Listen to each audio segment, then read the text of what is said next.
അത് എന്നെ മാത്രമല്ല എഫക്ട് ചെയ്യുന്നത്. സിനിമ ഇല്ലാതാക്കാനുള്ള പ്ലാനിങ് തന്നെയാണ് നടക്കുന്നത്. ടാർഗറ്റ് മാധവ് തന്നെയാണ്. സ്ഥിരമായിട്ട് ഇപ്പോഴും പറയുന്നില്ല, തെളിവുണ്ടായിട്ടും ഞാൻ അടിസ്ഥാനപരമായിട്ട് പറയുന്നില്ല. This feels planned. 1 ലക്ഷം ഉലുവയോ നിന്റെ തീട്ടപ്പടത്തിന്? പോക്കിന്റെ സിനിമയെ കുറിച്ച് ഒന്നും അറിയില്ല. വേൾഡ് സിനിമ കാണുന്നുണ്ട് എനിക്ക് തോന്നുന്നില്ല. സെൻസ് വളരെ മോശമാണ്. സിനിമക്കാരെ വെറുതെ പൊക്കിക്കൊണ്ടുവന്ന ആളാണ് എക്ഷൻ ഗോക്ക്.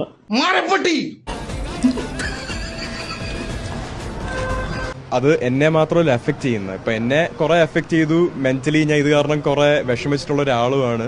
ഉറപ്പായിട്ടും അതിപ്പോ വൈകിയത് തന്നെ അറിയാലോ. ഇപ്പം CM ഒക്കെ സത്യപ്രതിജ്ഞ നടന്നത് അടുത്ത ദിവസങ്ങളിലാണല്ലോ. അപ്പം അതിനിടയിൽ നമ്മുടെ ഈ പരാതിക്കൊന്നും വാല്യൂ നടത്താനല്ലേ നമ്മൾ വന്നിരിക്കുന്നത്. നമുക്ക് പറഞ്ഞിട്ടുണ്ടെങ്കിൽ അത് പറഞ്ഞിട്ടുണ്ടല്ലോ. അപ്പം എല്ലാം ഒന്ന് ശാന്തമായിട്ട് ചെയ്യാം എന്ന് വിചാരിച്ചാണ് ഇത്രയും ദിവസം തന്നെ എടുത്തത്. ഇതെല്ലാം കണ്ടു തീർത്ത അവസ്ഥ എനിക്കറിയാം, ഉണ്ണിക്കറിയാം, ഇത് കണ്ട തിരുവനന്തപുരം അറിയാം. പൈസ എനിക്ക് എത്ര പൈസ ആവശ്യമില്ലടോ. എത്ര വേണം? ഒരു 5000 കിട്ടിയ ഉപകാരമായിരുന്നു. 300-500 മാക്സ്. അയ്യോ,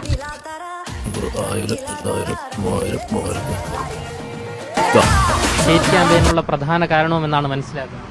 അല്ല, ഞാൻ പറഞ്ഞല്ലോ, ഞാൻ അത്തരത്തിൽ വിശ്വസിക്കുന്നില്ല.